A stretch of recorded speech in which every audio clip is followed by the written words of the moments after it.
এবং আমার কাছে খুব দুঃখ লাগে যে মেয়েরা ইদানিং মেয়েদেরকে আরো বেশি ট্রোলিং করে। অনেক অনেক হিজাব পরা আপুরা আছেন যারা কিনা হিজাব পড়ছে, I am sorry to say, but এ ধরনের গুজব নিয়ে মিথ্যা কথা বলে ভিডিও বানাচ্ছে। সো আমার মনে হয় এটা আমাদের ইসলামকে অবমাননা করা, কারণ আমাদের ইসলামে কিন্তু গীবত করাকে সবচেয়ে বেশি জঘন্য কাজ বলে গর্হিত করা হয়। কারণ আমার মনে হয় এই ধরনের ব্যাপারগুলো বন্ধ হওয়া উচিত, এবং দেশের বাইরে যেভাবে আমাদের শিল্পীদেরকে ছোট করা হচ্ছে এটা কখনোই গ্রহণযোগ্য নয়। সো আইনানুগ ব্যবস্থা নেওয়া উচিত, এবং আমাদের দেশে সাইবার ক্রাইমের আমার মনে হয় দ্রুত এই বিষয়গুলো আসলে তাদের চোখে পড়বে। স্যান্ডেলিনা সো, রূপচর্চায় আভিজাত্য।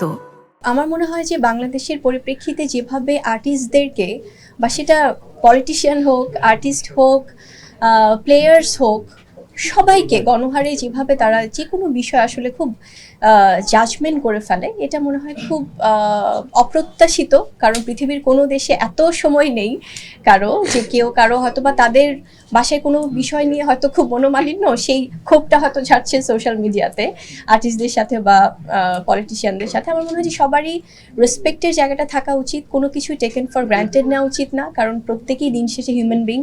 সো সেখান থেকে যে রেসপেক্টের সাথে তাদের ভালো লাগা বা কম ভালো লাগা সেগুলো মতামত অবশ্যই মানে তারা প্রকাশ করবে, কিন্তু গঠনমূলক উপায়।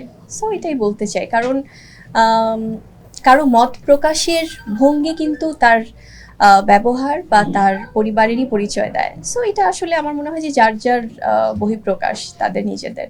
আমার মনে হয় যে সাংবাদিক ভাই বোনেরা তো আমাদের পরিবারের মানুষ, তাদেরও হয়তো অনেক সময় তাদেরও গায়ে লাগে যে আপু কেন ব্যবস্থা নিচ্ছে না।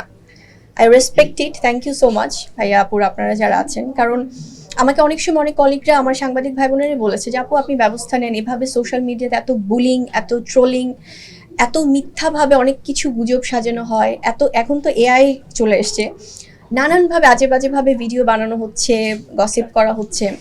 আমার মনে হয় যে কখনো আইনানুগ ব্যবস্থা নেইনি, বাট এটা আসলে নেওয়া উচিত, কারণ সাইবার ক্রাইম আছে আমাদের বাংলাদেশে। আমরা অবশ্যই আমাদের দেশের আইনের প্রতি শ্রদ্ধাশীল, কারণ অনেক সময় আমরা অ্যাভয়েড করতে করতে হয় কি এগুলো মাথাচাড়া দিয়ে ওঠে। কারণ এখন তো যেহেতু ভিউ ব্যবসা একটা ব্যাপার এসছে, ডলার ইনকাম করার, সো জানে যে পজিটিভ কোনো কিছু বললে হয়তো বা তাদের ভিউজ হবে না, যত নেগেটিভিটি স্প্রেড করবে, মিথ্যা কথা বলবে, এআই দিয়ে ভিডিও বানাবে, গুজব ছড়াবে,